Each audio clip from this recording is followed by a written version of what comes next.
अज्ञानतिमिरान्धस्य ज्ञानाञ्जनशलाकया चक्षुरुन्मिलितं येन तस्मै श्रीगुरुवे नमः। श्रीचैतन्यमनोभीष्टं स्थापितं येन भूतले स्वयं रूप गदा मह्यं ददाति स्वपदान्तिकं। वन्देऽहं श्रीगुरु श्रीयुतापदकमलं श्रीगुरु वैष्णवांश्च श्रीरूपं साग्रजातं सहगणा रघुनाथान्वितं तं सजीवं साद्वैतं सावधूतं परिजन सहितं कृष्ण चैतन्य देवम् श्री राधा कृष्ण पादां सहगणा ललिता श्री विशाखान्वितांश्च। हे कृष्ण करुणा सिंधु दीनबंधो जगत्पते गोपेश गोपिका कांत राधा कांत नमोस्तुते। तप्त कांचन गौरांगी राधे वृंदावनेश्वरी वृषभानुसुते देवी प्रणमामि हरिप्रिये। वाञ्छाकल्पतरुभ्यश्च कृपा सिन्धुभ्य एव च पतितानां पावनेभ्यो वैष्णवेभ्यो नमो नमः। श्री कृष्ण चैतन्य प्रभो नित्यानंद श्री अद्वैत गदाधर श्रीवासादि गौर भक्तवृंद। हरे कृष्ण कृष्ण कृष्ण हरे हरे, हरे राम राम राम हरे हरे। जयतां श्रुतो पंगो मम मंदमते गति मत्सर्वस्व पदाम्भोजो राधा मदन मोहनो। कृष्णाय वासुदेवाय देवकी नंदनाय च नंदगोपकुमाराय गोविंदाय नमो नमः, गोविंदाय नमो नमः, गोविंदाय नमो नमः। नमः पंकजनाभाय नमः पंकजमालिने नमः पंकजनेत्राय नमस्ते पंकजांग्रिये। पंचतत्वात्मकं कृष्ण भक्तरूप स्वरूपकं भक्तावतार भक्ताख्यं नमामि भक्तशक्तिकम्। गुरुवे गौरचंद्राय राधिकाये तदालये कृष्णाय कृष्ण भक्ताय तद्भक्ताय नमो नमः। ओम विष्णुपदाय कृष्ण प्रेष्ठाय भूतले श्रीमते जय पताका स्वामी नामिने नमः। आचार्य पदाय नित्याय कृपा प्रदायिने गौर कथा धामदाय नगर ग्रामकारिणे नमः। ओम विष्णुपदाय कृष्ण प्रेष्ठाय भूतले श्रीमते भक्ति वेदांत स्वामी नामिने नमस्ते सरस्वती देवी गौरवाणी प्रचारिणे निर्विशेष शून्यवादी पाश्चात्य दीननाथ श्री कृष्ण चैतन्य प्रभु नित्यानंद श्री अद्वैत गदाधर श्री वासादि गौर भक्तवृंद। हरे कृष्ण कृष्ण कृष्ण हरे हरे, हरे राम राम राम। ओम नमो भगवते वासुदेवाय, ओम नमो भगवते वासुदेवाय, ओम नमो भगवते वासुदेवाय। नारायणं नमस्कृत्यं नरं चैव नरोत्तमं देवीं सरस्वतीं व्यासं ततो जयं मुदीरयेत्। नष्टप्रायेषु अभद्रेषु नित्यं भागवत सेवया भगवते उत्तम श्लोके भक्तिर्भवति नैष्ठिकी। हरे कृष्णा। तो आज श्रीमद् भागवत की कक्षा में आप सब भक्तों का स्वागत है। आज श्रीमद् भागवत के पहले स्कंद के 9वें अध्याय का 32, 33 और 34वां श्लोक पे भीष्म पितामह की स्तुति का पहला पार्ट लेंगे। भगवान कृष्ण की उपस्थिति में भीष्म देव का देह त्याग के अंतर्गत पहला स्कंद 9वां अध्याय श्लोक संख्या 32, 33, 35।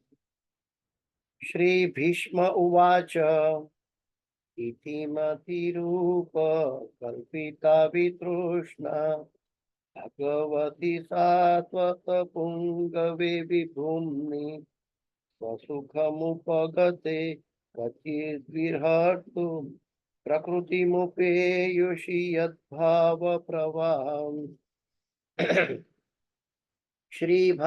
भीष्म उवाच इति मतिरूप कल्पिता वितृष्णा भगवती सात्वतपुङ्गवे विभुम्नि स्वसुखमुपगते क्वचिद्विहर्तुं प्रकृतिमुपेयुषि यद्भावप्रवाहम्। श्री भीष्म उवाच इति मतिरूप कल्पिता वितृष्णा भगवती सात्वतपुङ्गवे विभुम्नि स्वसुखमुपगते क्वचिद्विहर्तुं प्रकृतिमुपेयुषि यद्भावप्रवाह। दूसरा श्लोक। त्रिभुवनकमनं कमालवर्णं रविकरगौरवराम्बरं दधाने वपुरलककुलाननाब्जं विजयसखेरतिरस्तु मे नवद्या। त्रिभुवनकमनं कमालवर्णं रविकरगौरवराम्बरं दधाने वपुरलककुलाननाब्जं विजयसखेरतिरस्तु मे नवद्या। त्रिभुवनकमनं कमालवर्णं रविकरगौरवराम्बरं दधाने वपुरलककुलावृताननाब्जं विजयसखेरतिरस्तु मे नवद्या।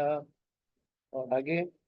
युधितुरगरजो विधुम्रविश्वक् वार्यलुकृताङ्क्षये मम निशितशैर विभीद्यमान क्वचिविलसत् कवचित् कृष्ण आत्मा।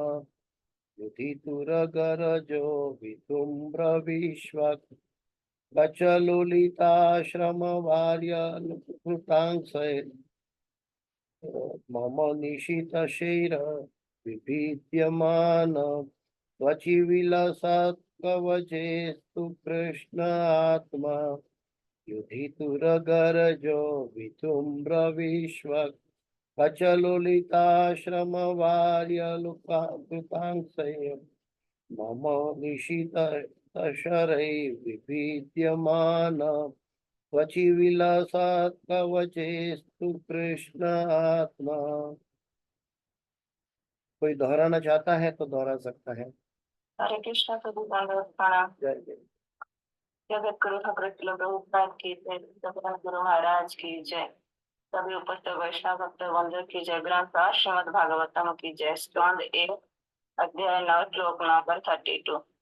श्री विष्णु उवाच इति मतिरुपकल्पिता वितृष्णा भगवती सात्वतपुङ्गवे विभुम्नि स्वसुखमुपगते क्वचित् विहर्तुं प्रकृतिम् उपयुषि जगन्मावप्रवाहम्। श्लोक नंबर 33। त्रिभुवनकामनं तमालवन्नं रविकरगौरवर अम्बरं ददाने वापुरअलकाकुलवृतानानं विजयसखेरतिरस्तु मे नावाध्या। श्लोक नंबर 34। युधितुरगरजो विदप्रोदित्वाकाचतुलिताश्रमावारि अलङ्कृतस्य मननेशिता शरीर विद्यमान तोचिविलासत् कवशेस्तु कृष्ण आत्मा। हरे कृष्ण प्रभु दंडवत प्रणाम। हरे कृष्णा दंडवत प्रणाम। हरे कृष्ण प्रभु। श्री विष्णु उवाच इति मतिरूपकल्पिता वितृष्णा भगवती सात्वतपुङ्गवे विभुम्नि स्वसुखमुपगते क्वचित् विहर्तुं प्रकृति मुपेयुषिया भव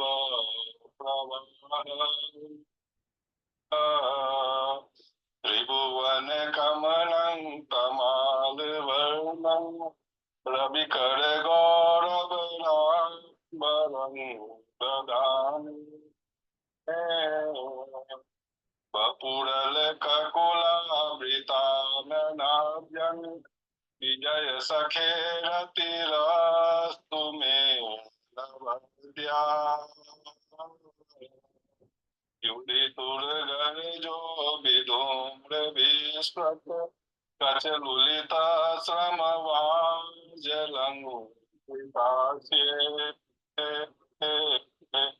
मम निशितशरै विविद्यमाना क्वचिबिलसात् कवचेस्तु कृष्ण आत्मा।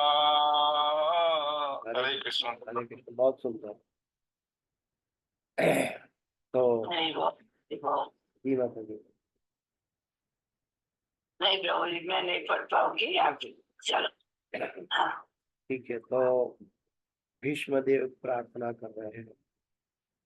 महाभारत का युद्ध पूरा हो चुका है और भीष्म देव बाणों की शैया पे लेटे हुए हैं और वहां भगवान पांडव समेत पूरे ब्रह्मांड के ऋषि मुनि वहां आए हुए हैं और भगवान पांडवों को लेकर वहां पधारे हैं।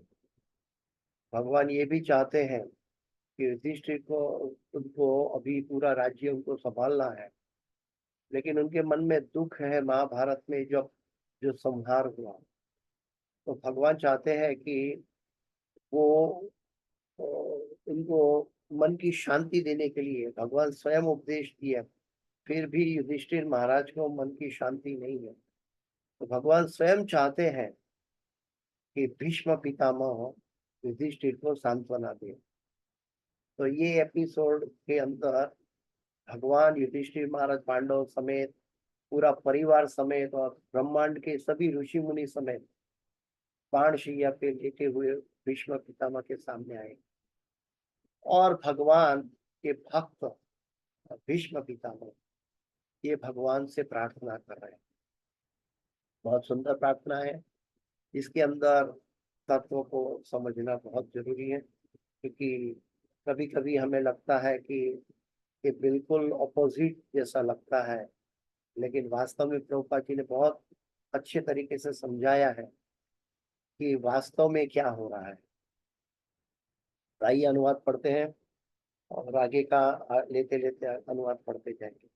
भीष्मदेव ने कहा, अभी तक मैं जो सोचता, जो अनुभव करता तथा जो चाहता था वह विभिन्न विषयों तथा वृत्तियों के अधीन था, किंतु अब मुझे उसे परम शक्तिमान भगवान कृष्ण में लगाने दो।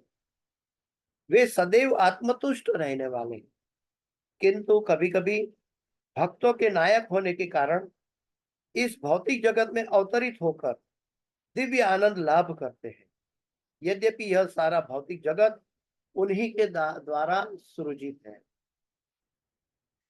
तो यहाँ पे भीष्म पितामह जो कि पहले एक राजपुरुष के नाते, एक कुरुवंश के नाते, एक मुखिया के नाते, महान सेनापति के नाते, क्षत्रियों के अग्रणी के नाते उनका मन का जो दृष्टिकोण था वो अनेक विषयों में बटा हुआ था। और अभी भीष्म पितामह चाहते हैं कि उनका चिंतन, उनकी अनुभूति तथा उनकी इच्छाएं विभिन्न बातों में जो लगी रहती थी, अब शुद्ध भक्ति प्राप्त करने के उद्देश्य से वे परम पुरुष भगवान कृष्ण पर ही सारे चिंतन, अनुभूति तथा इच्छाओं को केंद्रित करना चाहते थे। तो वास्तव में इच्छा मृत्यु कैसे भीष्म पितामह को प्राप्त है, अंते नारायण स्मृति, ये एग्जाम्पलरी बन रहे भीष्म पितामह। और भीष्म पितामह कह रहे हैं कि अभी तक तो मैं अलग अलग पोजीशन पे, सभी अलग अलग उपाधियों में था, राजपुरुष की उपाधि, कुरुवंश की उपाधि, मुखिया की उपाधि, सेनापति की उपाधि, क्षत्रियों के अग्रणी की उपाधि, ये सब उपाधियों में था। लेकिन अभी मैं भगवान को केंद्रित करना चाहता हूं और उस समय मुझे कुछ भी अन्य विचार नहीं चाहता। तस्मात् एकेन मनसा भगवान सात्वताम पति श्रोतव्य कीर्तितव्यश्च ध्येय पूज्यश्च नित्यदा। भागवत में अन्य जगह में ये श्लोक बताया गया है कि किसी भी चीज में हमें जो सफलता प्राप्त हो करनी है तो उस चीज के ऊपर हमें एकाग्र होना है। तो जीवन का जो लक्ष्य हमें भगवत प्राप्ति करनी है, ईश्वर स्मरण करना है, अंत्य नारायण स्मृति में सफल होना है, तो हमें हमारा जीवन ऐसे डालना होगा कि जब हम हर परिस्थिति को झेलते हुए भी हमारा मन भगवान कृष्ण की सेवा में केंद्रित रहे। भक्तों के नायक तथा सर्वशक्तिमान कहे गए हैं भीष्म पितामह को। अपने शुद्ध भक्तों को भक्तिमय सेवा का वरदान देने के निमित्त इस धरा पर भगवान स्वयं अवतरित होते हैं। भगवान को आने की कोई आवश्यकता नहीं, लेकिन अपने भक्तों को वरदान देने के लिए भगवान आते हैं। भगवान का आविर्भाव का अनेक कारण कुंती माता ने पहले बताया है, जो हमने कुंती प्रेयर में डिस्कस कर चुके हैं। और वास्तव में तो भगवान भक्त वत्सल है, और भक्त वत्सल होने के नाते भगवान अपने भक्त के लिए कुछ भी करने के लिए तैयार है। जैसे महाभारत में अर्जुन का सारथी बनते। तो यहाँ पे कहते हैं कि भगवान के शुद्ध भक्तों में भगवान की सेवा करने के अतिरिक्त अन्य कोई इच्छा नहीं रहेगी। इसका मतलब ये प्रभुपाद जी का स्टेटमेंट है, तो थोड़ा ध्यान से फिर से मैं पढ़ता हूँ, सुनिए। भगवान के शुद्ध भक्तों में भगवान की सेवा करने के अतिरिक्त अन्य कोई इच्छा नहीं रहती। तो हमें इंट्रोस्पेक्शन से अपने आप को पूछना है कि मैं क्या अनेक विषयों, अनेक चिंतनों, अनेक उपाधियों में डूबा हुआ हूं? तो मैं शुद्ध भक्त कैसे कहलाऊंगा? शुद्ध भक्त का डेफिनेशन यहाँ बताया प्रभुपाद जी ने कि वो भगवान की सेवा के अतिरिक्त और कुछ नहीं चाहता। अनन्य चिंतयन्त न अन्य। अतएव वो वे शुद्ध भक्त सात्वत कहलाते हैं, और ऐसे सात्वतों में अग्रणी है भीष्म पितामह। इसलिए भीष्मदेव का कोई अन्य इच्छा नहीं हुई। अभी आप भीष्मदेव के दृष्टिकोण से देखें, कई दिनों से महाभारत का युद्ध चल रहा था, बाणों की शैया पर लेटे हुए थे, उनके घाव शरीर के लगे हुए थे, उस घाव के ऊपर बाणों की शैया उनको कष्ट दे रही थी, पूरा शरीर का वजन बाणों की शैया पर है। ऐसी कष्टदायक परिस्थिति में भीष्म पितामह अपना कुछ भी नहीं सोच रहे। मुझे तकलीफ हो रही है, मुझे दर्द हो रहा है, मैं परेशान हूं, ऐसा कोई भी विचार उनके मन में नहीं, बल्कि उनका मन एकाग्र होकर भगवान पर चिंतन कर रहा है। ये बहुत महत्वपूर्ण है। हम कुछ भी कार्य करते हैं, हम स्वयं उसके केंद्र में आ जाते हैं, लेकिन भीष्म पितामह जैसे महाजन हमें सिखाते हैं कि जब भगवान की प्रेयर होती है तब अपना अस्तित्व की परवाह क्या करना। गोपियों ने भी नहीं किया, कोई भक्त ने भी नहीं किया, प्रहलाद महाराज ने भी नहीं किया अपना अस्तित्व की परवाह, भगवान की सेवा की, भगवान के नामों की। अभी भीष्म पितामह भी ये उदाहरण पर्याप्त मात्रा में हमें दे रहे हैं कि ऐसा परिस्थिति होने के बावजूद भी उनके हृदय के अंदर से क्या निकल रहा है। उनके हृदय के अंदर से वापस में देखे तो युद्ध में तो वो विरोध पक्ष में, विपक्ष में थे, विपक्ष के भी सेनापति थे दुर्योधन को राजी करने, लेकिन उनका हृदय भक्त का जो हृदय है बहुत कॉमन होता है, और वो भीष्म पितामह इनके मन के अंदर, इनके हृदय के अंदर कुछ भी द्वेष और ईर्ष्या का प्रागट्य नहीं हो रहा, बल्कि भगवान की गुणवत्ता के ऊपर अपना ध्यान केंद्रित कर रहा है। नो कंप्लेन, चाहे अपने शरीर और मन की बात करें, चाहे परिस्थितियों को झेल कर आए हुए भीष्म पितामह बाण की शैया पे लेटे हुए हैं, तो ऐसी परिस्थिति में भी भीष्म पितामह किसी भी तरह की शिकायत नहीं कर रहे, बल्कि भगवान को केंद्रित कर रहे हैं।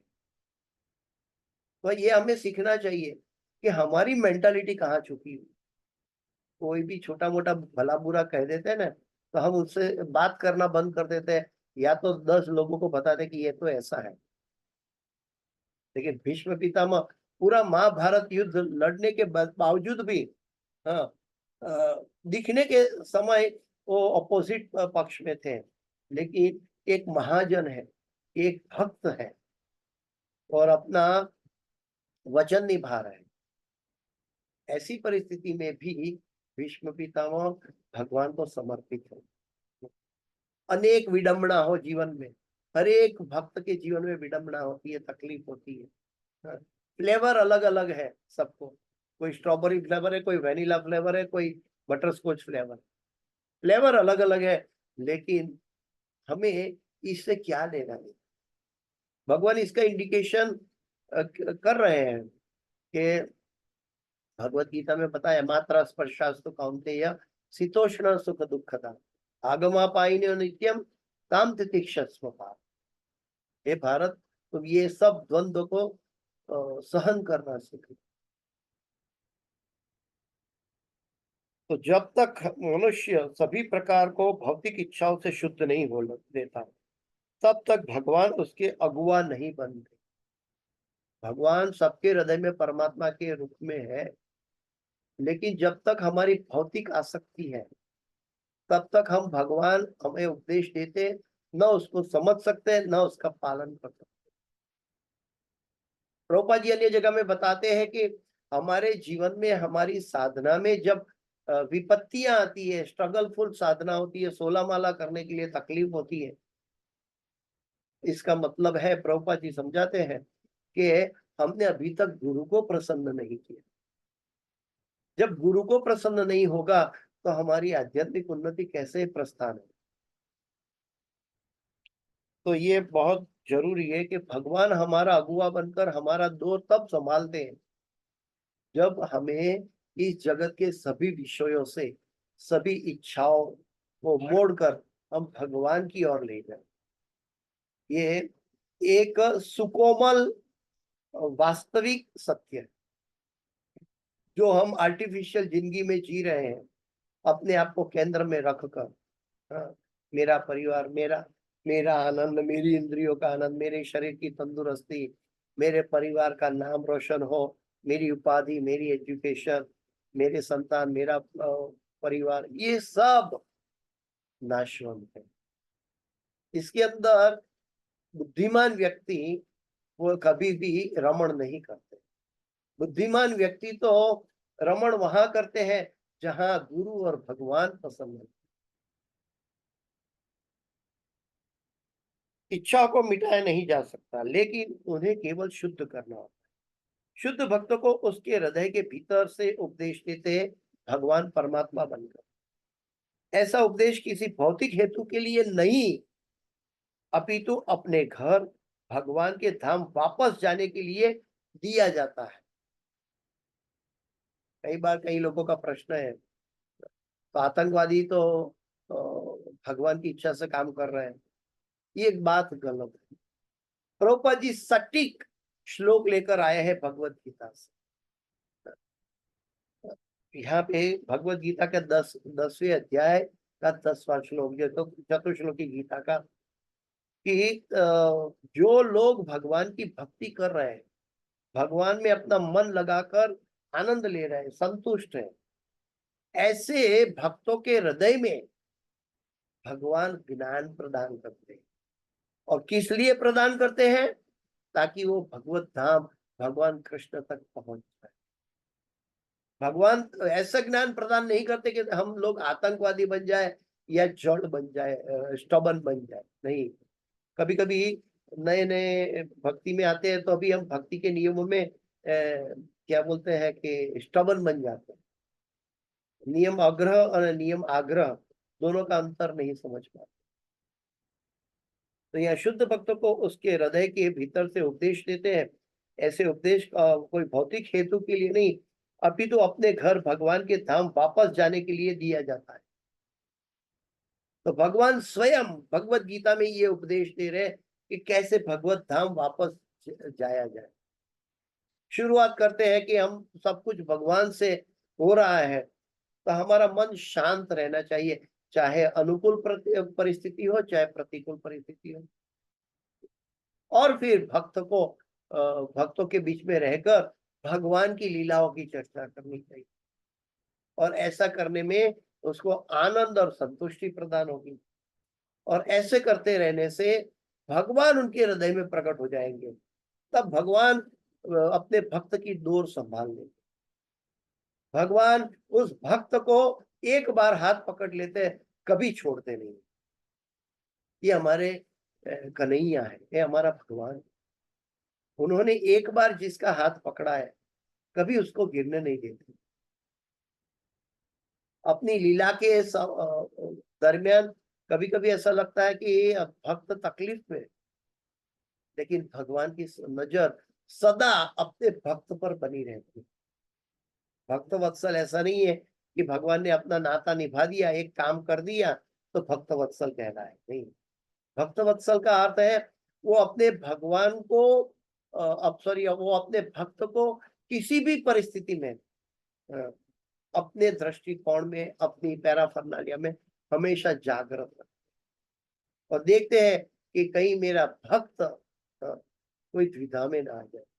अगर द्विधा में है और जब मुझे पुकारा है तो गजेंद्र की तरह मैं, भगवान कहते हैं, मैं तुरंत हाजिर हो जाऊंगा। प्रहलाद महाराज की तरह मैं तुरंत नरसिंह रूप ले लूंगा। भगवान कहते हैं मैं अपने भक्त का भक्त वत्सल। भगवान अपने शुद्ध भक्तों के साथ संगति करने को इच्छुक रहते हैं और उन्हीं के लिए इस धरा पर अवतार लेकर उन्हें जीवन दान देते हैं। वे प्रकृति की परिस्थितियों में बाध्य नहीं होते, ये प्रकृति से पर होते हैं। लेकिन फिर भी भगवान ऐसा दिखाई देता है कि भगवान ने मनुष्य की तरह शरीर धारण किया। वास्तव में भगवान सभी भौतिक और आध्यात्मिक जगत के मालिक है। ईशावास्यम इदम सर्वम। वो कोई भी परिस्थिति का उपयोग किसी भी जगह में कैसे भी कारण के द्वारा कर सकते हैं, उनको कौन रोकने वाला है।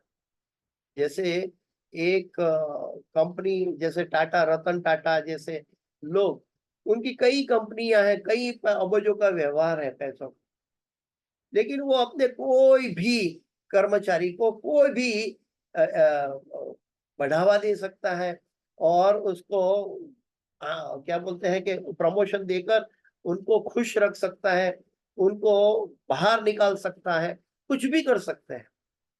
उनकी बनाई गई, उनकी फैक्ट्री की, उनकी बनाई गई प्रोडक्शन को किसी को भी बिना पैसे भी दे सकता है, क्योंकि वो अपने सभी फैक्ट्री का मालिक है।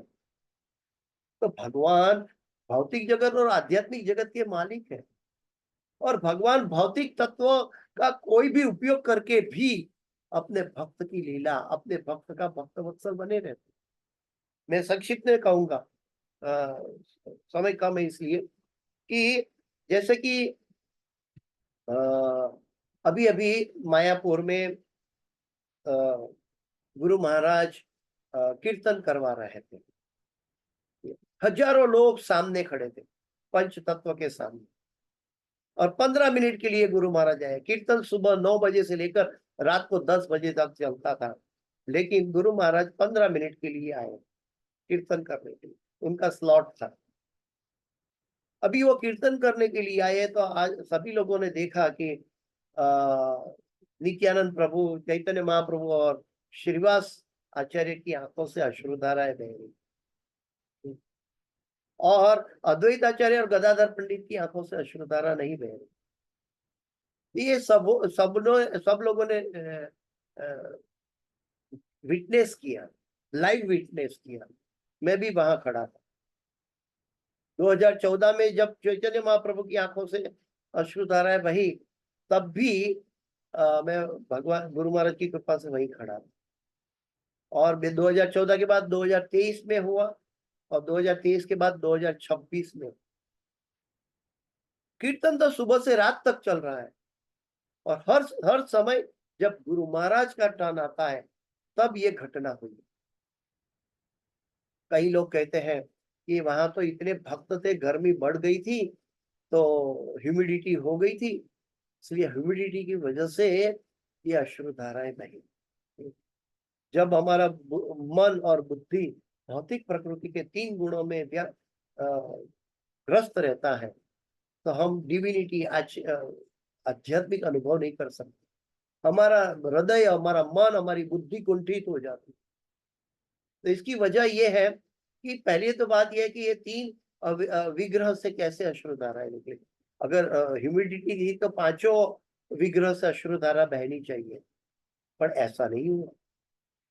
दूसरी बात है कि अगर ह्यूमिडिटी थी तो कानों से भी टपक सकती थी, नाक से भी टपक सकती थी, हाथों की कौनी, हाथ ऊंचा किए खड़े हैं, हाथों की कौनी से भी टपक सकती थी, कहीं से भी ह्यूमिडिटी टपक सकती थी, लेकिन सिर्फ आंखों से क्यों? और एक प्रमाण, अगर मान लो कि ह्यूमिडिटी थी और ऐसे परिस्थिति में पानी की तरफ अश्रुधारा बह रही थी, मान लो ये बात उनकी भौतिक दृष्टि से सही है, मान लो, तो भी भगवान हर परिस्थिति के मालिक है, और भगवान हर परिस्थिति के मालिक होने के नाते कैसे भी अपना भाव भक्त के साथ रेसिप्रोकेट करके प्रकट हो सकते। जैसे चैतन्य महाप्रभु रामानंद राय को मिलने गए थे, तो जब पहली बार मिले तो उनके सभी सैनिकों और वगैरह सब लोग वहां खड़े थे, तो वहां वो लोग भगवान की दिव्य चर्चा करना नहीं चाह रहे।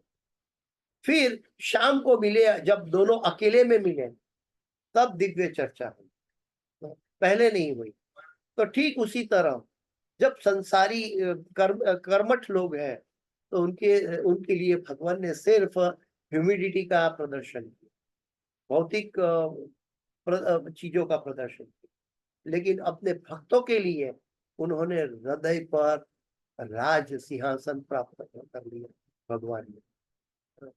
तो भगवान अपने भक्तों को, हालांकि गुरु महाराज ऐसी ही चमत्कारों को नमस्कार करने नहीं सिखाते, ये इसीलिए हमें समझना है कि हम अगर, जब हमारी दृष्टि वास्तविक दृष्टि से पॉजिटिव होगी, तब हम भगवान की अनुभूति को हमारे हृदय में समझ पाएंगे, नहीं तो समझ पाना बहुत दुर्लभ है।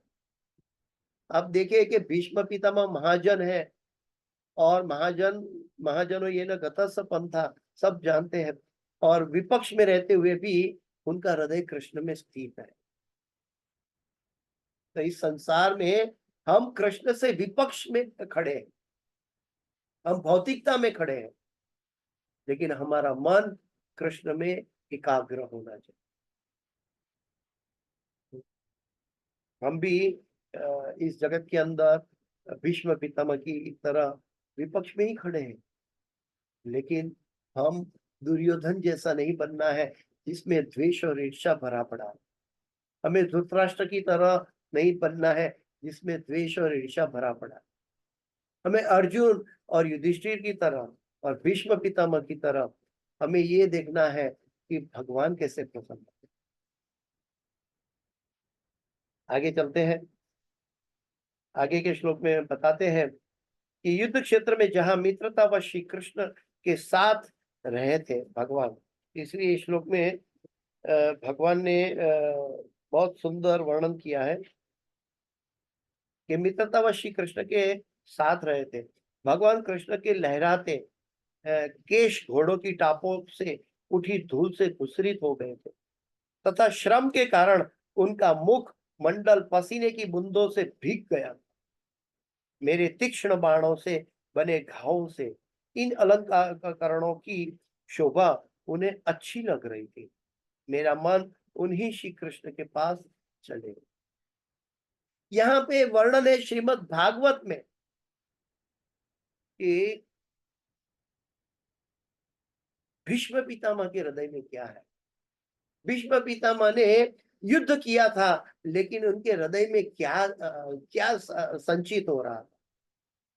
जैसे कि गोपियां जब गाय चराकर भगवान वापस आते थे, तो ब्रज की गोपियां भगवान का ये दर्शन करती थी कि भगवान के करली हेयर में गायों की धूल उड़ी है, वो उनके करली हेयर में जमकर बैठी है, और वो भगवान पूरी ब्रज रज के साथ भगवान इतने सुंदर लग रहे हैं। वही दृष्टि महाभारत के युद्ध में घोड़ों की टापों से उड़ी हुई धूल भगवान के सर पे जमी हुई है, और भगवान को क्या कहता है कि दूसरी और श्रम के कारण उनका मुखमंडल पसीने की बूंदों से भीग गया। भगवान लाइव थे, भीष्म पितामह देख रहे थे, तब भी भगवान को श्रम के कारण पसीने से भगवान भीग गए थे। ये भागवत है। तो क्या भगवान अपने अर्च विग्रह में पसीना प्रकट नहीं कर सकते? वो तो साक्षात ब्रजेंद्र नंदन है। तो नाहम प्रकाश सर्वस्य योग माया समावृता मूढ़ोयम ना भी जानाति लोको माम अजम। ये तो भक्तों को हृदय की श्रद्धा को दृढ़ करने के लिए भगवान की प्रसन्नता गुरु महाराज के ऊपर कितनी बनी हुई है। वो कोई म्यूजिकल प्रेजेंटेशन नहीं कर रहे, वो वाजिंत्रों का प्रेजेंटेशन नहीं कर रहे थे, वो तो सिंपल भाषा में महामंत्र का उच्चारण करके हजारों लोगों को कीर्तन में जोड़ रहे थे। और वो भाव कृष्ण ने पकड़ लिया। इतनी तकलीफ में झेलते हुए भी ये भक्त मेरे लिए क्या कर रहा, भगवान ने प्रमाण किया। श्री भीष्मदेव दास्य भाव से भगवान के महान भक्त हैं। उनके अंदर वीर रस छुपा हुआ है। ऐसा प्रतीत होता है कि भगवान के साथ भीष्मदेव ने जो कुछ किया था उसके लिए वे पश्चाताप कर रहे हैं, लेकिन वास्तविक रूप में अपने दिव्य शरीर के कारण भगवान को तनिक भी पीड़ा नहीं हुई। श्रीमद् भगवत गीता में भगवान कहते हैं कि हे अर्जुन, तुम्हारा आत्मा और शरीर अलग है, और मेरी आत्मा और मेरा शरीर एक ही है।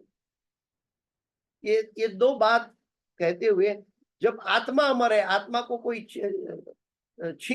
जला नहीं सकता, घाव नहीं कर सकता, आत्मा को कोई मार नहीं सकता, आत्मा को जलाया नहीं जा सकता।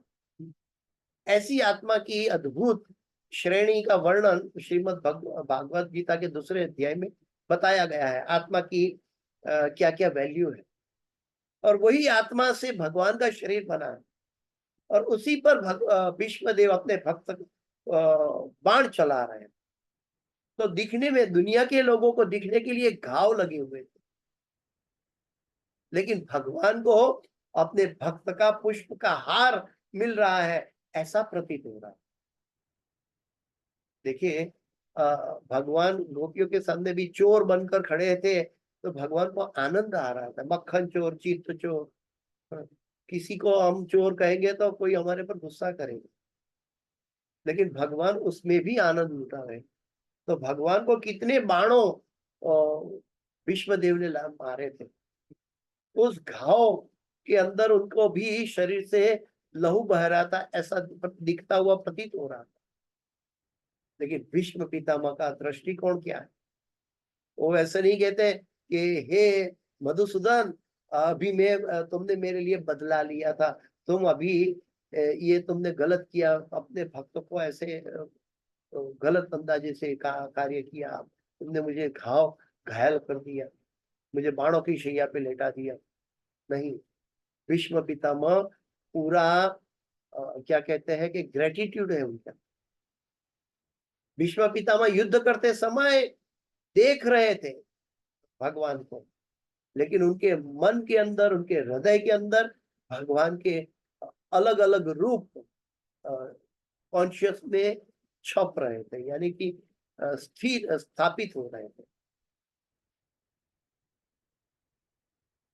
आत्मा को प्रभुपाद जी समझाते कि साक्षात वे तथा उनका शरीर दोनों पूर्ण और आध्यात्मिक है।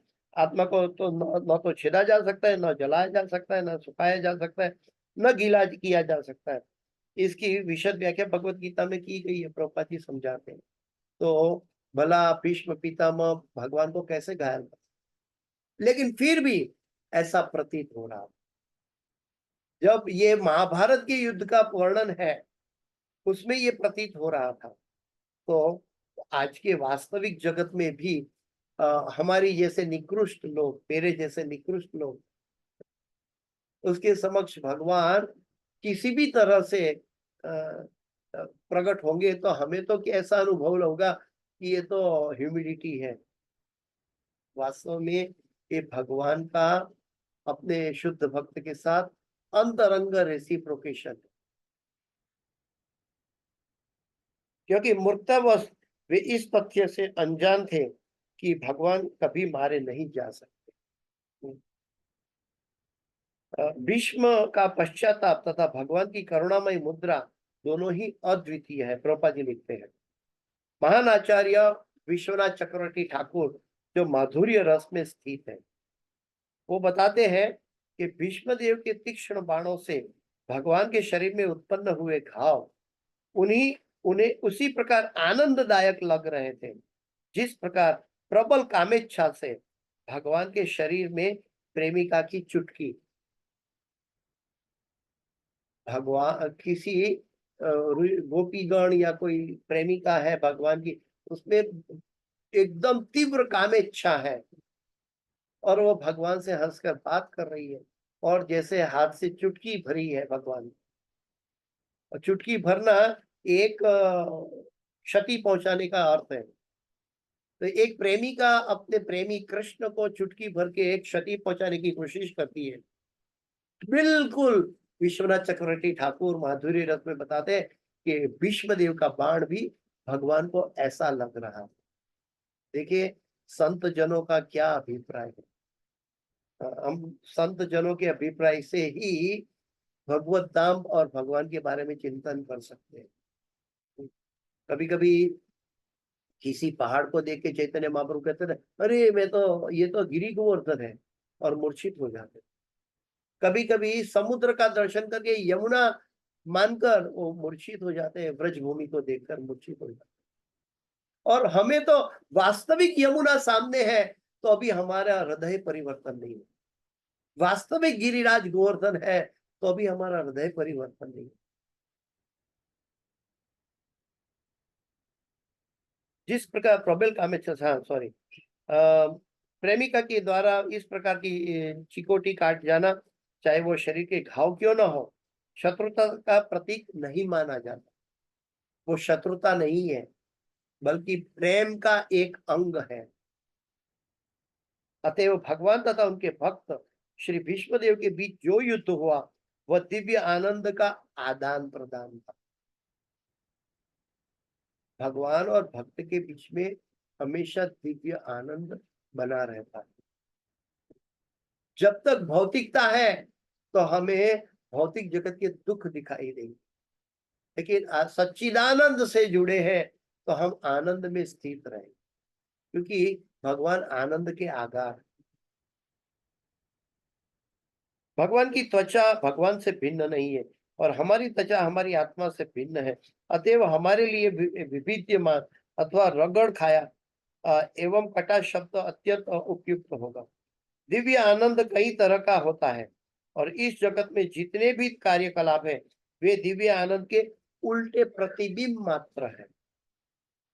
इट्स ए परवर्टेड रिफ्लेक्शन, उल्टे प्रतिबिंब है। इसलिए इस जगत के अंदर इसका अनुकरण नहीं किया जा सकता। जो भक्त अज्ञानी है और भक्ति में आता है वो इसका अनुकरण करने लगता है, जिसको प्रभुपाद जी कहते हैं साहजिया। हमें अनुकरण नहीं बल्कि अनुसरण करना है। अनुसरण करने का अर्थ है महाजनो ये न गतस्स पंथा। अभी देखिए कि कोई हमारे साथ युद्ध कर रहा है तो हमारे अंदर दुश्मनावट उनके लिए हमेशा बनी रहेगी। इन्होंने मेरे पर घाव किया था, वार किया था, और इन्होंने मुझे क्षति पहुंचाई थी, इन्होंने मुझे अपमान किया था, इन्होंने भला बुरा कहा था। लेकिन भीष्म पिता और भगवान के बीच में ये माहौल का एक कण भी, एक क्षण भी वहां उपलब्ध नहीं। वो युद्ध करते समय भी भगवान के रूपों का दर्शन कर रहे हैं, और भगवान परमात्मा बनकर उनके हृदय को समझ रहे हैं कि मेरा भक्त कैसा आनंद ले रहा है। जब भगवान आनंद लेते हैं तभी भक्त को आनंद मिलता है, और तभी भक्त ऐसे भगवान के रूप को अपने आप को समर्पित कर कर उसमें स्थापित हो जाता है। और ऐसे वीर रस में भीष्म पितामह स्थापित है। उनका घाव उनको आनंद प्रदान कर रहा है, क्योंकि भीष्मदेव वीर रस के भक्त है। अतएव वे उसी क्षत विशद दशा वाले कृष्ण पर अपना ध्यान केंद्रित कर रहे हैं। वो स्वयं भी क्षत विक्षत है, और भगवान भी क्षत विक्षत है। ऐसी दशा में भी भीष्म पितामह को अपना दर्द महसूस नहीं हो रहा है। जब कोई भी भौतिक परिस्थिति या कोई भी समस्या हमें दिखती है तो द्वंद्व हो जाना ये स्वाभाविक है। द्वंद्व यानी ड्युअलिटी, और जब तक द्वंद्व है हम भगवान पर केंद्रित नहीं हो सकते। भगवान पर केंद्रित होने के लिए हमें द्वंद्व को मिटाना चाहिए, और वो स्वतः तब मिटता है जब हमारा हृदय भगवान को प्रेम करता है। कभी कभी अपने बच्चों को हम चांटा देते हैं तो क्या उसका दुश्मन बन जाते हैं? ब्रह्मा जी प्रेयर कर रहे हैं भागवत में, हे प्रभु मैंने तो गलती की और सभी बालों को तो ब्रह्म विमोहन लीला की, लेकिन कृपा करके, जैसे कि माता की पेट में एक छोटा बच्चा लात मारता है और माता को कभी उसका क्या बोलते हैं कि ये तकलीफ नहीं रहती, माता तो प्रसन्न हो जाती है कि मेरा बच्चा है, उनको कभी दोष नहीं देती कि बच्चे ने मुझे लात मारा। कृपा करके मेरे इस ऐसे कार्यों को इस तरह क्षमा कीजिए प्रभु, ब्रह्मा जी की प्रार्थना कर रहे। ठीक उसी तरह यहाँ पे भीष्म पितामह भी भगवान के सामने कोई कंप्लेन नहीं करते, बल्कि ये भाव प्रकट कर रहे कि भगवान पर मेरा मन कैसे केंद्रित है। उत्तरायण की राह देखी, भगवान की राह देखी। हमें मृत्यु के लिए हमेशा तत्पर रहना चाहिए कि हम किसी भी परिस्थिति में, हमारी इच्छा मृत्यु तो नहीं है, किसी भी परिस्थिति में मृत्यु आ सकती है, इसलिए हमें सदैव कृष्ण भावनामृत रहना चाहिए। क्षम्यताम। आगे के श्लोक में बताते हैं, भीष्म पितामह कहते हैं, अपने मित्र के आदेश का पालन करते हुए, अपने मित्र के आदेश का पालन करते हुए, बहुत महत्वपूर्ण बात है। जैसे प्रभुपाद जी समझाते हैं कि भगवान को जब नंद नंदन कहते हैं तो भगवान को अच्छा लगता है, अपने पिता के साथ जोड़ा। यशोदा नंदन कहते हैं तो अच्छा लगता है भगवान को अपनी मैया के साथ जोड़ के। गोपीजन वल्लभ कहते हैं तो भगवान को अच्छा लगता है। अपने भक्तों के साथ नाता जोड़ने से भगवान को पुकारना भगवान को अच्छा लगता है। हम कृष्ण कहें या तो भक्त वत्सल कहें, तो भक्त वत्सल भगवान को अच्छा लगता है। और यहाँ पे भीष्म पितामह उद्बोधन क्या कर रहे हैं? अपने मित्र के आदेश का पालन करते हुए, यानी अर्जुन के आदेश का पालन करते हुए। भगवान श्री कृष्ण कुरुक्षेत्र के युद्ध स्थल में अर्जुन तथा दुर्योधन के सैनिकों के बीच में प्रविष्ट हो गए। भगवत गीता का एपिसोड है। और वहां स्थित होकर उन्होंने अपनी कृपापूर्ण चितवन से विरोधी पक्ष की आयु क्षीण कर दी। भगवान अपने भक्त को बढ़ावा देने के लिए, भक्तों के हाथों कार्य करवाने के लिए भगवान कुछ भी कर सकते हैं। उन्होंने विपक्ष के सभी लोगों की आयु क्षीण कर दी। भगवान यह सब शत्रु पर उनके दृष्टिपात करने मात्र से ही हो गया। अंगानि यस्य सकलेन्द्रिय वृत्ति मंति पश्यन्ति पान्ति कलयन्ति चिरं जगन्ति आनंद चिन्मय सदुज्वल विग्रहस्य गोविंदमादि पुरुषम तमहम। भगवान कोई भी अंग से कोई भी कार्य कर सकते हैं। भगवान ने दृष्टिपात करके सभी लोगों की आयु क्षीण कर दी। जगन्नाथ स्वामी नयन पथगामी भवात्म। हम गाते हैं जगन्नाथ जी दिन में 8 बार 56 भोग ग्रहण करते हैं। कैसे? सिर्फ दृष्टिपात से। तो भगवान दृष्टिपात से ये कार्य कर सकते हैं। भगवान वो दृष्टिपात से विपक्ष का आयु भी हर ले। लेकिन हर परिस्थिति में, चाहे वो विपक्ष हो, चाहे वो असुर हो, चाहे वो भक्त हो, सभी जीवों का कल्याण भगवान चाहते।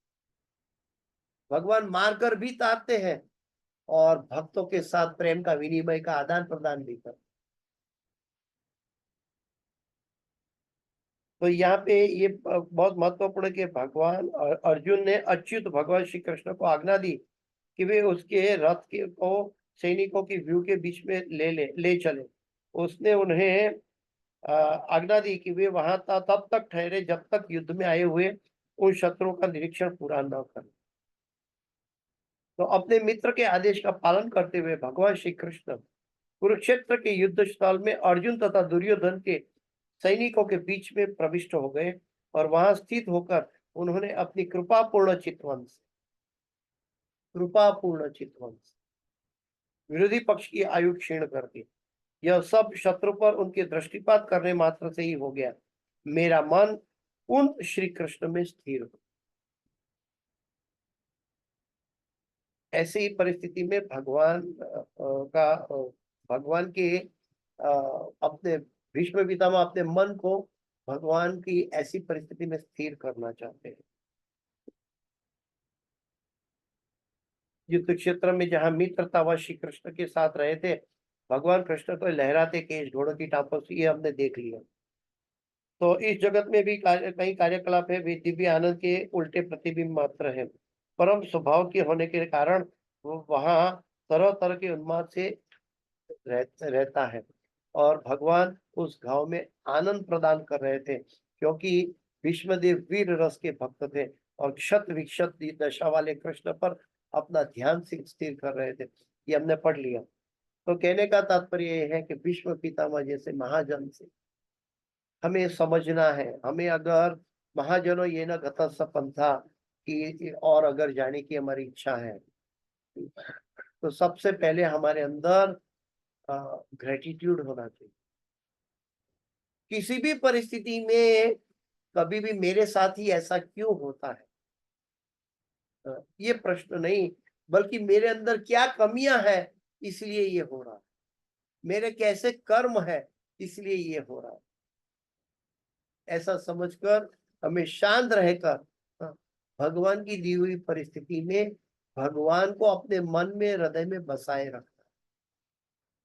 ये हमारे जैसे लोगों की परिस्थिति में हमें सीखना है। किसी भी विपक्ष की परिस्थिति भी हो जाए, दुश्मनावट भी हो जाए, तो भी भगवान का भक्त ऐसे सो कॉल्ड दुश्मन का भी कल्याण चाहते हैं।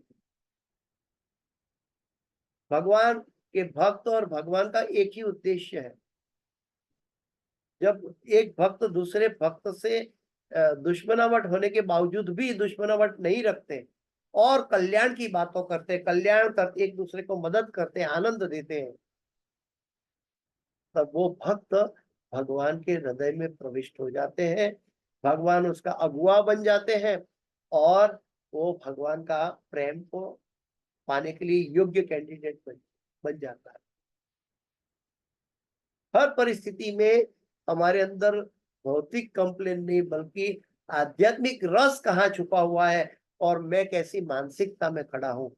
हर एक परिस्थिति, हर एक वाक्य के साथ अपना इंट्रोस्पेक्शन बनाए रखें, आत्मनिरीक्षण करते रहे कि आत्मनिरीक्षण करने से ही हमारा हृदय का और मन का मैल धीरे धीरे विकसित हो, नहीं तो नहीं हो। हम कितना भी पढ़ ले, कितना भी नाम जप कर ले, पर मन में अगर मैल है, अहंकार है, तो हम कैसे अपने आप को शुद्ध अनुभव करें? हमें अपने आप को देखना होगा। जब आध्यात्मिक भागवत पढ़ते हैं, भगवत गीता पढ़ते हैं, प्रभुपाद जी समझाते हैं इसको वैज्ञानिक पद्धति से पढ़ा जाए।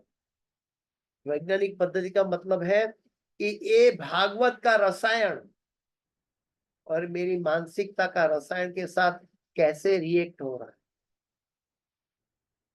मेरी मानसिकता का रसायन, मेरे विचारों का रसायन, इसके अंदर मिश्रित करने से क्या उत्पन्न हो रहा है?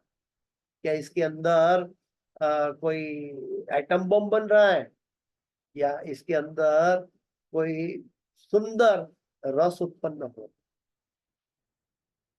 तो ये हर परिस्थिति का कार्यकलाप में अपने मन का चिंतन करना चाहिए। भागवत के साथ हमारा साइंटिफिक मिश्रण करना है।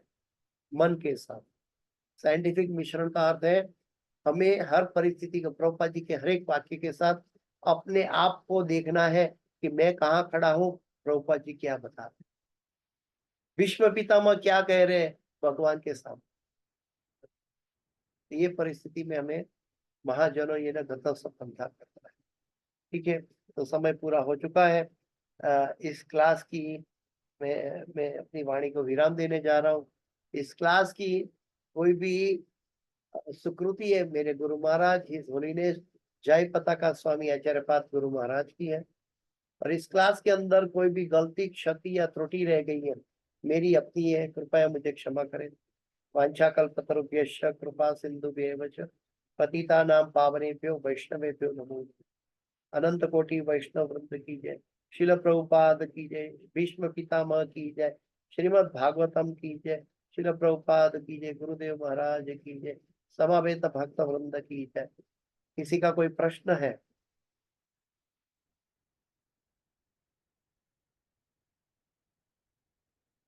किसी का कोई प्रश्न? हरे कृष्ण प्रभु जी, दंडवत प्रणाम। हरि बोल। जय प्रभु गुरु। जी बहुत सुंदर लेक्चर रहा, बहुत अच्छा लगा। प्रभु जी भौतिक परिस्थिति में ये सब हम सुनते हैं, पर परिस्थिति ऐसे मतलब विपरीत आती है ना, तब हम कैसे अप्लाई करें वो थोड़ा आप बताइए कृपा करके। भगवत गीता का पहला और दूसरा अध्याय का प्रश्न है, अर्जुन को कितना बड़ा परिस्थिति आई, कितनी विपरीत परिस्थिति आई, अर्जुन विषाद योग, कितनी विपरीत परिस्थिति थी। फिर भी भगवान ने दूसरे अध्याय में क्या उपदेश दिया कि हे अर्जुन, तू ये शरीर नहीं है, तो तुम्हारे रिश्तेदारों के रिलेशन के प्रति तुम्हारा मन ग्रस्त हो गया है, लेकिन तुम तो आत्मा है, और आत्मा का स्वभाव है आनंदमय अभ्यास। वो आनंद की खोज कर रहा है, और तुम उसके आनंद की खोज की बजाय शरीरों के विषयों की चिंता कर। जब आत्मा का आनंद पाने का अवसर, मौका मिला है मनुष्य शरीर, कि मैं आनंद हूं, अलिप्त हूं कमल की भांति, मुझे कादव भौतिक जगत का मैल क्या स्पर्श कर पाए। हमारे अंदर ये ताकत, महामंत्र का जप करते करते करते करते ये आध्यात्मिक ताकत हमारे अंदर बनानी है, हमारी मानसिकता में लानी है, हमारा हृदय दुर्बल्य दूर करना है, और उसमें अर्जुन जैसे शिष्य बन गया है भगवान का, वैसे हमें गुरु के वचनों पर केंद्रित हो जाना है। और जैसे भगवत गीता के कई प्रश्न का जवाब मिले हैं, और अंत में अर्जुन कन्विंस हो चुका है कि करिष्ये वचनम तव। जब हमें ये, हम अभी गीता के मध्य में है, हमारी यात्रा चल रही है गीता के मध्य में, हम दूसरा अध्याय पार कर चुके, शिष्य बन चुके हैं, और हम कर्म कर रहे हैं, तीसरा अध्याय में कार्य कर रहे हैं। थोड़ा ज्ञान है भागवत से, गुरु से, चौथा अध्याय का। ऐसे करते करते हम अब भगवत गीता के मध्य में हमारी यात्रा चल रही है। जब इसमें अर्जुन की तरह हमारे अंदर परिपूर्णता आ जाएगी, तब हम शिष्य करिष्य वचनम तव तक पहुंच जाए। और करिष्य वचनम जब हो जाता है, तब किसी भी परिस्थिति में हमें कुछ भी नहीं दिखाई देता, हमें कुछ भी नहीं दिखाई देता। मैंने देखा है यहाँ पे, अभी मैं मायापुर जाके आया तो मुझे पता चला कि वहां भक्त लोग गुरु महाराज की इतनी सेवा करते हैं, इतनी सेवा करते हैं कि वो अपने आप के बारे में नहीं सोचते। हमें तो भगवान की ऐसी सेवा करना सिखाया है, लेकिन वहां कई भक्तों को मैंने देखा कि वो अपना समय, अपनी परिस्थिति की परवाह नहीं, उन्होंने खाया या नहीं खाया वो परवाह नहीं करते, बल्कि गुरु महाराज को एक एक चम्मच से खिलाते हैं। मुझे भूख लगी है, वो भाव प्रदर्शन नहीं होता है, बल्कि बल्कि वो गुरु महाराज को खिलाते हैं, और खिलाने के बाद गुरु महाराज को नेक्स्ट क्या एक्टिविटी करनी है। 3-3 भक्त गुरु महाराज के पीछे लगे हुए हैं। एक मेडिकल चेकअप कर रहा है गुरु महाराज, एक उनके चरणों की सेवा कर रहा है, एक उनको एक एक टीस्पून से खिला रहा है, और एक भक्त सामने बैठकर गुरु महाराज को देख रहा है, कहीं आंखों से आंसू धाराएं तो नहीं आई, उसको साफ करो, नाक से कोई कोल्ड कफ बाहर तो नहीं आया, तुरंत साफ करो। कितनी केयर करते हैं सभी भक्त एक गुरु के प्रति। और ठीक ऐसे ही सभी गोपियां भगवान के लिए क्या क्या नहीं करती, अपने आप को भूलकर। उनको भी कृष्ण से प्रेम है, लेकिन राधा रानी बीच में है तो राधा रानी को द्वेष और ईर्ष्या नहीं देखती, बल्कि राधा रानी को इतनी तैयार करती है ताकि राधा रानी के जरिए भगवान को अच्छा लगेगा तो उनकी सेवा पहुंच जाएगी भगवान तक। हमें स्वयं को सेवा पाना या स्वयं को अगवा करना, ऐसा अनुभव नहीं करना है।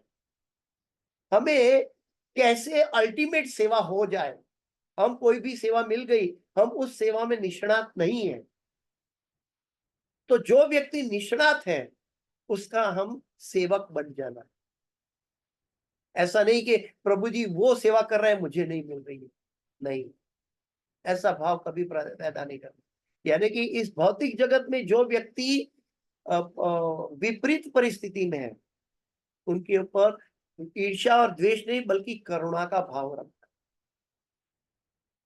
जब करुणा होगी, द्वंद्व नहीं होगा, तो हमारी यात्रा बहुत सुगम हो जाएगी।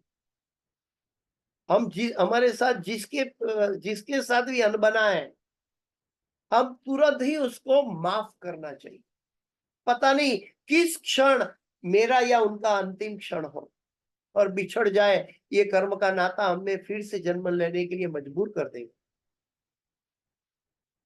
इसलिए जिस क्षण भी मन में भी किसी के प्रति द्वेष या ईर्ष्या उत्पन्न हो जाए, उसी क्षण हमें उसको प्रणाम करके माफी मांग ली, क्योंकि इस ब्रह्मांड में कई जीव के साथ हमारा रिश्ताएं हैं। हम सोचते हैं कि हमारे परिवारजन को तकलीफ है या हमारे रिश्तेदार को तकलीफ है, नहीं, कभी कभी कोई मच्छर हमें काटता है, फिर भी वो हमारा दुश्मन नहीं। रूपा जी कहते हैं कि हमने स्वच्छता नहीं बनाई रखी, स्वच्छता का पालन नहीं किया, तो उसका हक बनता है, भगवान ने उसको भेजा है। कहने का तात्पर्य ये है कि ऐसा नहीं कि मच्छर को काटने दे, इसका मतलब ये है कि हम क्या करें कि सामने वाला मच्छर या कोई भी परिस्थिति हमें क्षति न पहुंचाए, और पहुंचाए तो भी भीष्म पितामह और कृष्ण के सामने जैसी विकट परिस्थिति है, ऐसी उस परिस्थिति में आनंद लेना सीखना है। हर परिस्थिति में आनंद लेना सीखना है। तत्तेनुकंपा सुसमीक्षमान, ब्रह्मा जी की प्रेरणा कि हर परिस्थिति में हम आनंद लेंगे तो ये श्योर है कि हमें कोई भी परिस्थिति हरा नहीं सकती। हमारा हृदय दुर्बल है, इसलिए आध्यात्मिक शक्ति चाहिए, और गुरु की प्रसन्नता के बिना विघ्न आएंगे ही आएंगे। गुरु को प्रसन्न करने के लिए गुरु की आज्ञा का पालन करना है। ये प्रभुपाद जी समझाते हैं भागवत में कि जब गुरु की सेवा नहीं हो रही है, श्रीमद् भागवत पहला स्कंद पहला अध्याय 8वां श्लोक, उसमें प्रभुपाद जी लिखते हैं कि जो अपने गुरु को प्रसन्न नहीं कर सकता, उनको भक्ति की यात्रा में कई बाधाएं आती। और इसी तरह हम सबको बाधा आती है, क्योंकि हम गुरु को प्रसन्न, कई को बोलेगा कि गुरु को कैसे प्रसन्न करें।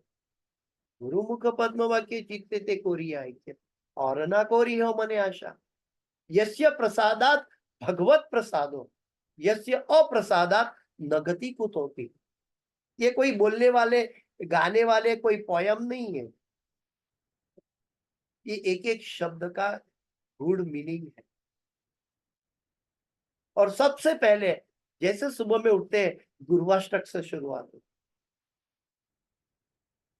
तो हमें इस चीज को ध्यान रखना है कि भागवत पढ़ने जाए या क्लास ले या क्लास सुने या चैंटिंग करे, सबसे पहले अपने गुरु को प्रसन्न करना, अपना मानसिकता से प्रणाम करना, अपने साष्टांग दंडवत प्रणाम करके भी मन के साथ कृष्ण गुरु के उपदेशों का पालन करना चाहिए।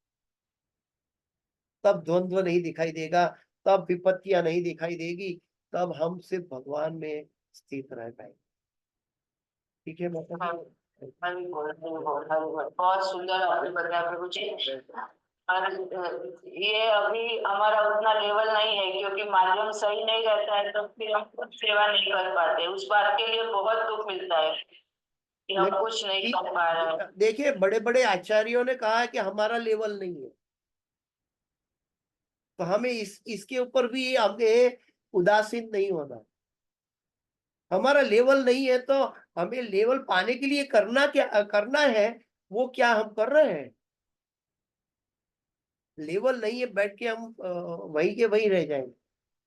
नहीं, लेवल नहीं है तो भी हम क्या करते हैं? जैसे वो खिसकोली रामायण में मिट्टी का कण दरिया में डाल रही थी। क्या खिसकोली का ताकत है दरिया के ऊपर ब्रिज बनाना? लेकिन अपनी सामर्थ्य के अनुसार भगवान की सेवा में जुड़ गई थी और भगवान का प्रेम पा गई। तो हम तो अनंत कोटि ब्रह्मांड चलाने वाले भगवान हैं, सभी जीवों को प्रेम करने वाले भगवान हैं। उस भगवान आत्मा राम है, अपने आप में पूर्ण है। उस पूर्ण भगवान को हमारा छोटा सा भोग ऑफर करते हैं या छोटा सा नाम लेते हैं, ये क्या भगवान को तुष्ट कर पाएगा? हम तो बहुत तुच्छ है।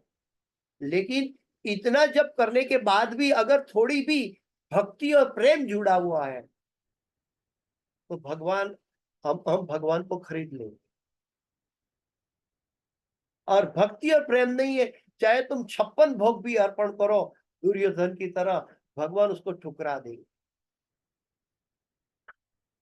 इसलिए हम जो करते हैं, छोटा सा कार्य करते हैं, कोई बड़ा बड़ा तपस्या करता है, बड़ा बड़ा दान करता है, बड़ी बड़ी सेवाएं करता है, कोई बात नहीं, हमारा शरीर सामर्थ्य नहीं है, हमसे जितना होता है पूरे हृदय से हम प्रेम से करें और अपने आप को अपने आप में देखें कि मेरे कितने कुकर्म है कि मैं ये सब कार्य नहीं कर पा रहा हूं। तो जो भक्त कर रहे हैं उनको मदद करें,